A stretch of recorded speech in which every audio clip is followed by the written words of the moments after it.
Ok, petit retour débrief sur les résultats du One 172, mais quel event de malade mental. Mais qui aurait cru voir ça? Sûrement pas moi, hein. Quelle folie. Et justement, c'est ça qui est beau dans les sports de combat. C'est comme une boîte de chocolat. On ne sait jamais sur quoi on va tomber. C'est qu'on ne sait jamais ce qui va se passer. Il suffit d'un coup pour renverser un combat, et ça, on l'a vu. Alors déjà, les 2 premiers combats, ça m'a mis direct dans le bain. Ils étaient très classe et très bons. En plus, ça m'énervait parce que je suis en train d'essayer de régler mon pay-per-view qui ne marchait pas. Hein. Est-ce que toi aussi, tu as pris le pay-per-view, ça a foiré? J'en fais partie. Heureusement, il y avait un live sur YouTube, donc j'ai pu voir quand même ces 2 premiers combats. Très classe. Et là, on arrive direct au premier combat qui m'intéressait. Yodlekpet contre Shimon. Alors, très classe. Vraiment, hein, on a vu que Shimon était vraiment technique.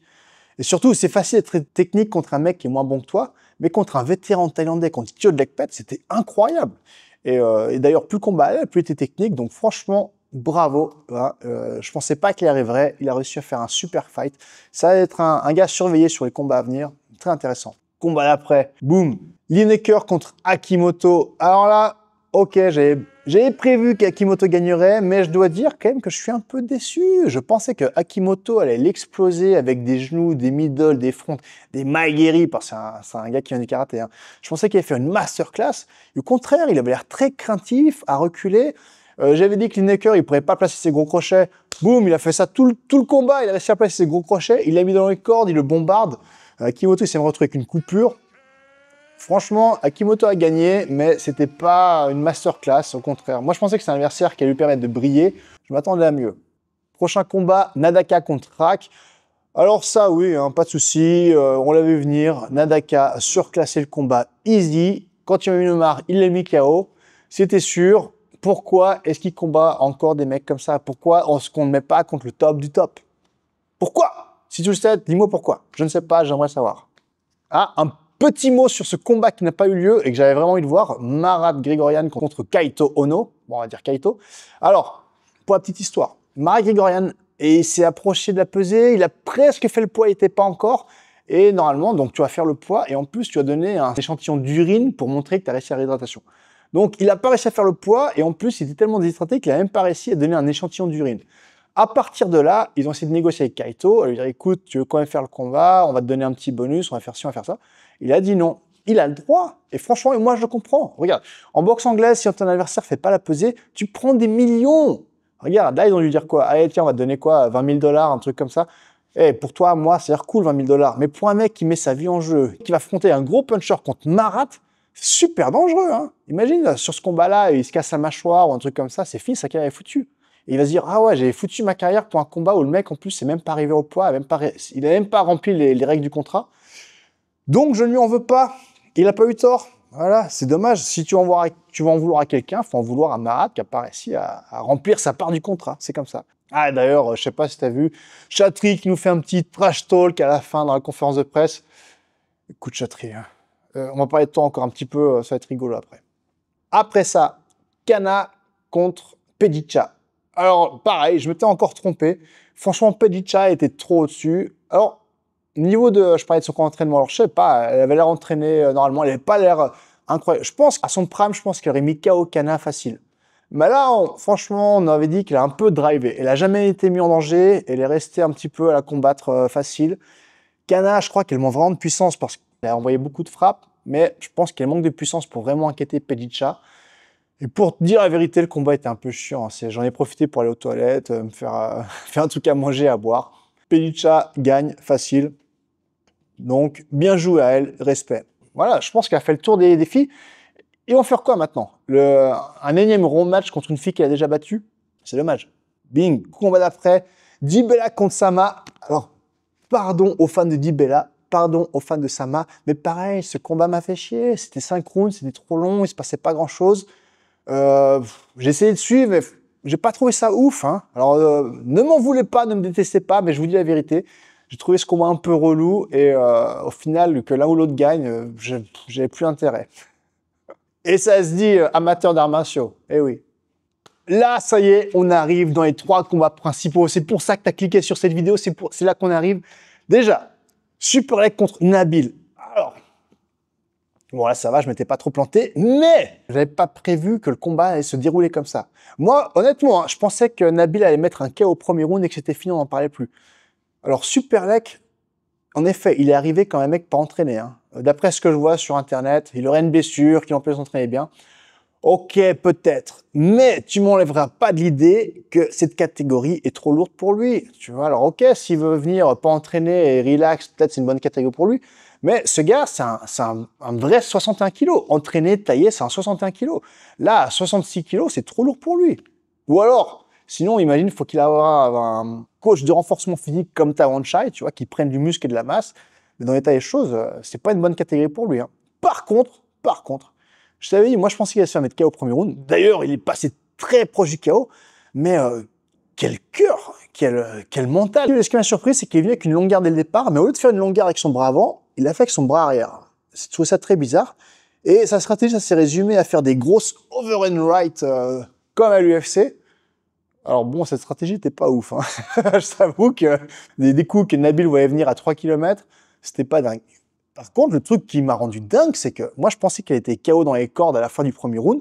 Boum, il repart, début deuxième, il se prend des grosses mines, des gros genoux, des kicks en pleine tête. Il est encore là, il a survécu ce combat. Mais... Donc, un Superlek pas en forme arrive à traverser la tempête pour perdre la décision.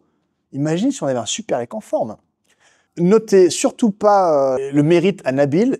Il a fait un super combat, c'était très bien joué. Oui, il est grand, mais il est aussi très fin et il arrive à faire le poids et il arrive à être très hydraté. Donc, pas de... Moi, je préfère franchement un Nabil qu'un Nico Cario qui avait l'air beaucoup plus suspect au niveau physique. Je dis maintenant direct, c'est fini. Maintenant, Nabil, non, pas Nabil. Nabil, c'est le semi-shield du One. Plus personne ne va réussir à le détrôner. Il va être là pour très longtemps et il va nous pourrir la catégorie. Hein. Franchement, personne ne va pouvoir le battre. Indétrônable. Je te le dis, même un Superlek en forme. D'ailleurs, en parlant de Superlek, est-ce qu'il peut revenir en forme? Superlek quand même, hein, le gars il a commencé à combattre quand il était enfant. Il est champion olympique depuis quoi? 2011-2012. On est en 2025, il continue de combattre des mecs au top. Est-ce qu'il a encore envie de s'entraîner? Regarde son corps. Est-ce qu'il a encore envie de se donner du mal? Est-ce qu'il a encore envie de revenir au top? Ou est-ce qu'il a envie de cruiser? Parce que t'as vu, là on a vu un gars pas surentraîné, il a quand même fait un bon combat. Donc Superlek, j'espère que tu reviendras fort, je ne sais pas. Et toi, par contre, Nabil, je pense que personne ne va te battre pendant très longtemps, donc ça va être très classe. Prochain combat, Tawanchai contre Noiri. Aïe, aïe, aïe, alors ça, personne ne l'a vu venir, surtout pas moi. Hein. J'avais dit exactement, je ne vois pas comment Noiri peut vaincre Tawanchai. C'était complètement fou. Il a commencé direct dès le départ, avec sa garde hermétique, à mettre la pression.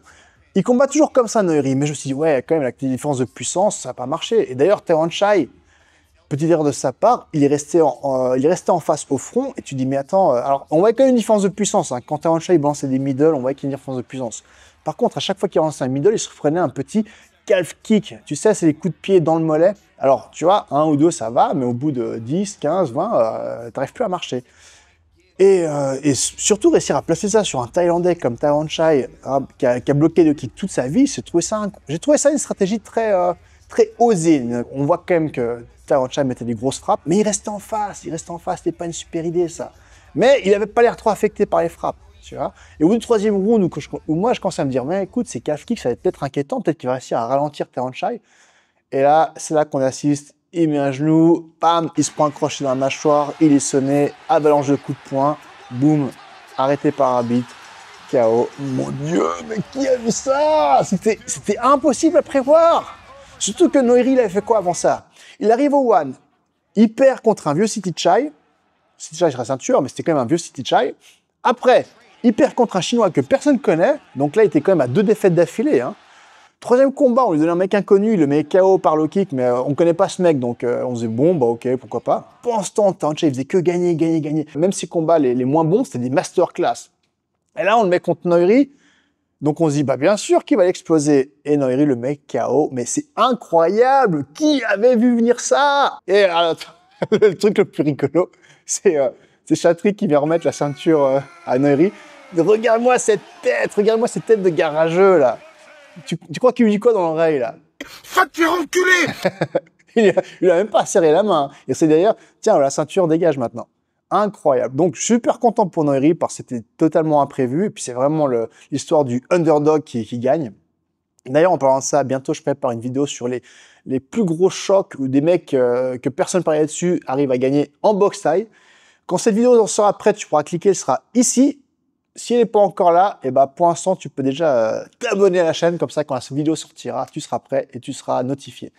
Ok, donc super content pour Noiri. Et Tawanchai, pareil, je suis très surpris en bien de la façon dont il prend les défaites. Regarde, Tawanchai, c'est un peu comme le Roger Federer de la boxe taille, tu vois. Quand il perd, il cherche pas d'excuses, il applaudit le gagnant, il se remet en question et il va revenir beaucoup plus fort. Il va revenir beaucoup plus fort, je te le dis. Maintenant, à ton avis, il va se passer quoi? Moi, à mon avis, je pense qu'ils vont mettre super bon contre Noiri. Je pense que super bon va gagner. Après, ils vont peut-être faire super bon contre Tawanchai et Tawanchai va gagner. Et après, peut-être Tawanchai contre Noiri. Tu vois, c'est un peu la bête noire de chacun. Qu'est-ce qui va se passer? Personne ne le sait. Hein. J'arrête de faire des prédictions. Le plus gros upset de l'événement, c'est ce combat-là. Hein. Pour moi, ce combat-là, bien que la finale, c'est quand même quelque chose, mais ce combat-là, inimaginable. Et ensuite, on est sur le dernier combat, Rotang contre Takeru. Alors pareil, là on a eu un bon Rotang, là on a eu un Rotang de qualité. Déjà ça se voyait parce que déjà il a réussi à peser. Et ça c'est rare, hein. Un Rotang qui fait la peser, ça se fait rare de nos jours. Donc il était super bien préparé, super bien entraîné. Et le combat a démarré très très bien.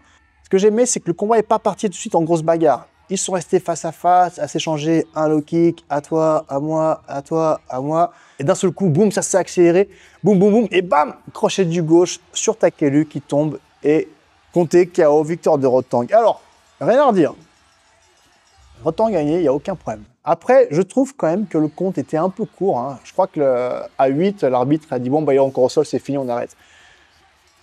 J'aurais aimé qu'il lui laisse quand même jusqu'à 10, qu'il laisse se relever, qu'il reparte. Alors, il n'y a pas de surprise, hein. Takeru se serait fait mettre KO 30 secondes plus tard. Mais, pour un combat de ce calibre, un combattant de ce niveau, et même Takeru, je suis sûr qu'il aurait préféré partir KO que se faire compter jusqu'à 8 et arrêter après un down. Je trouvais que c'était un peu rapide.